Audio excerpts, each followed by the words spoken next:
श्री स्वामी समर्थ. व्हिडिओला थोडा उशीरच झाला. आज मी एका विषयावर बोलणार आहे. मैत्रीण. मैत्रीण म्हटलं तर असं काही नसतं की आपण बरोबरीच्याच यांच्यावर मैत्री करू शकतो. मैत्री आपण एक 10 वर्षाच्या मुलीवरही करू शकतो, 10 वर्षाच्या मुलावरही मैत्री करू शकतो, 80 वर्षाच्या बरोबर सुद्धा आपण मैत्री करू शकतो. मैत्री हे असं नातं आहे, मैत्री कोणाबरोबरही करू शकतो. पण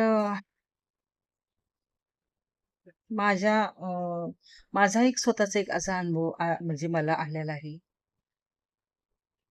आता तो मी अ, अ, मधी किंवा व्हिडिओच्या शेवट सांगेलच. व्हिडिओ शेवटपर्यंत पहा तुम्ही. आज आपल्याकडे की नाही सगळ्यांकडे खूप भारी भारी फोन असतो. पार 20,000पासून लाखापर्यंत फोन असतात. आणि आज आपण काय म्हणतो म्हणजे आता फोन जर करायचा जर म्हटलं एखाद्या मैत्रिणीला, थोड्या वेळाने करू, नंतर करू, असं होऊन जातं. असं माझ्या बाबतीत पण झालंय. पण मला इथं एक म्हणजे मुला-मुलींना संदेश द्यायचा की आज तुम्ही जॉबला असता, तुमच्या घरी आई-वडील असतील. आज तुमच्याकडे लाख, 1.5 लाख खाचे फोन आहेत तुमच्याकडे. फक्त एकच मी तुम्हाला सांगू शकते, की तुम्ही ना कमीत कमी एक तरी फोन दिवसातून घरी करत जा. आईला, वडिलांना, जे घरात कोणी मोठे असतील त्यांना. की काय होतं, की फोन भारी असतात. घरी वाट पाहणारे पण असतात आपल्या, की बाबा आई आहे, वडील आहे, बहीण आहे, बायको आहे, भाऊ आहे, वहिनी आहे, दीर आहे, मोठी माणसं, लहान मुलं सगळी आहेत.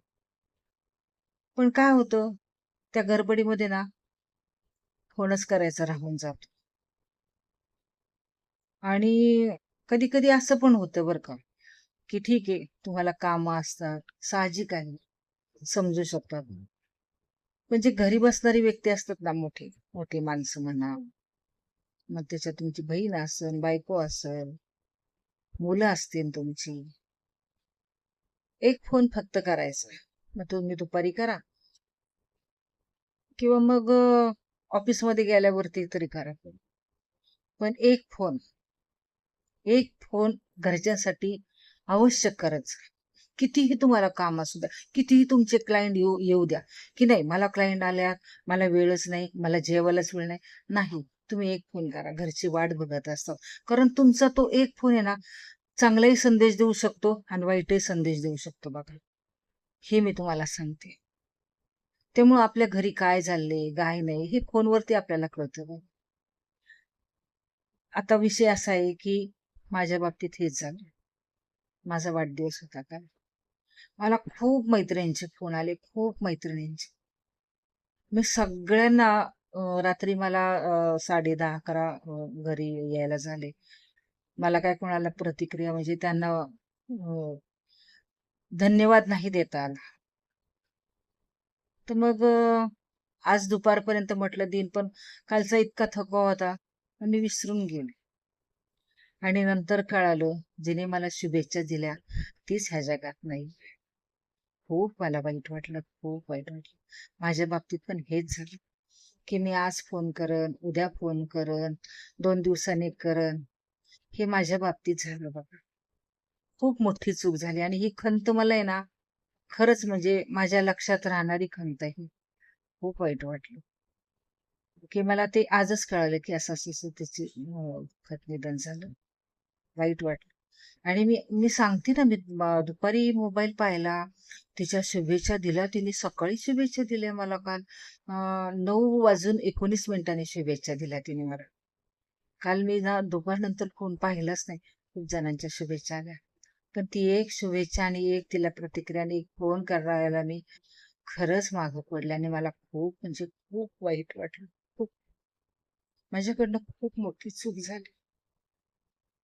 की मी एक फोन करायला पाहिजे होता.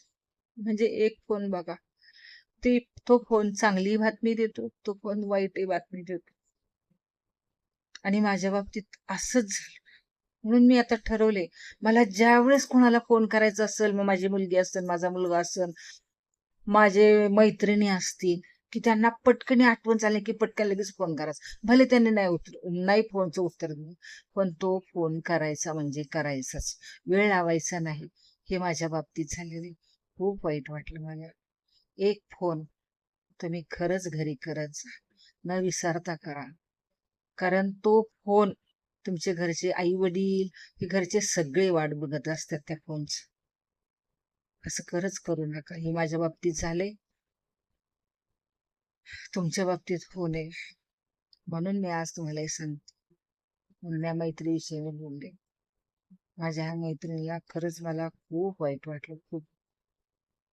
की मी तिच्याशी काल बोलायला पाहिजे नव्हते. मला तरी काय माहिती की आज मला असं कळलं. त्यामुळे धन्यवाद.